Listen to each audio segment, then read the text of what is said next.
ఇక ఏలూరుకు సంబంధించినంత వరకు అక్కడ నుంచి సుజనా చౌదరి గారు లేదా భాష్యం రామకృష్ణ.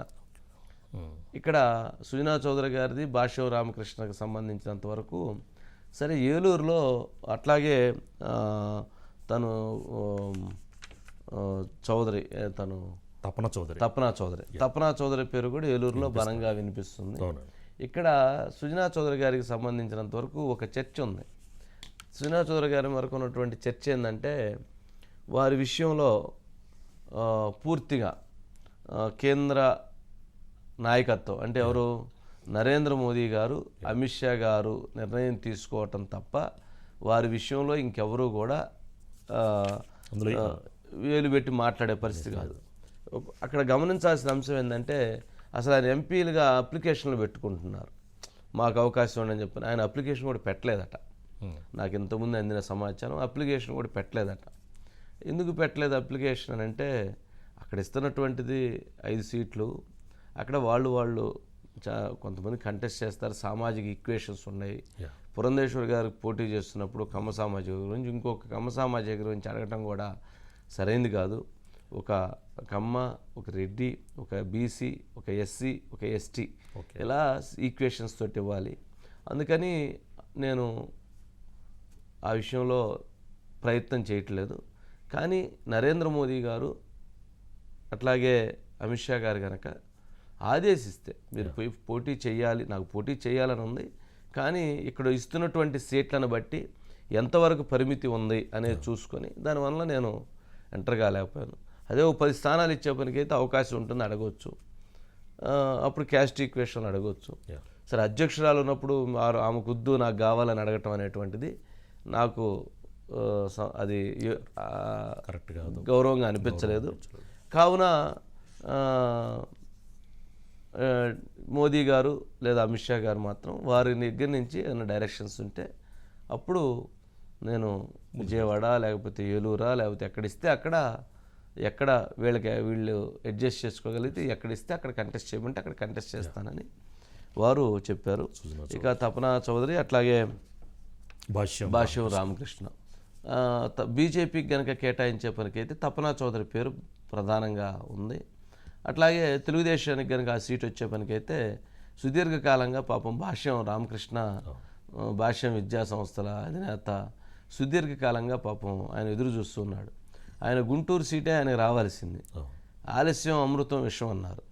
ఆయన గుంటూరులో ఉండి గత 6 నెలలుగా వెయిట్ చేసి లాస్ట్ 2 months క్రితం నుంచి ఆయన గట్టిగా అడగటం మొదలుపెట్టాడు. అదే 6 నెలల క్రితం అడిగినట్లయితే గుంటూరు సీట్ ఆయనకి అయ్యి ఉండేటువంటి అవకాశం ఉంది. కానీ లేట్ అయ్యేటప్పటికి అక్కడ పెమ్మసాని చంద్రశేఖర్ గారు ఫ్లైట్లో రావడం ఈజీ కదా, వారు ఫ్లైట్లో వచ్చేసి టక్కును కొట్టుకొని వెళ్ళిపోయారు. వీరేమన్నా పాపం అక్కడే ఉంటారు కానీ బ్రాడీపేట నుంచి మంగళగిరి ఆఫీస్కి వెళ్ళడానికి ట్రాఫిక్ ఎక్కువ అడ్డం ఉండేది కదా, అటు వెళ్ళేటప్పటికి లేట్ అయిపోయినట్టుంది.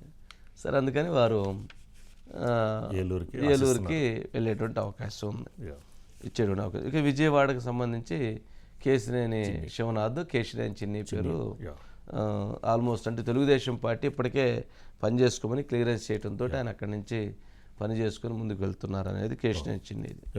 ఇక మచిలీపట్నం సంబంధించి బాలశౌరి పేరు ప్రధానంగా అనిపిస్తుంది.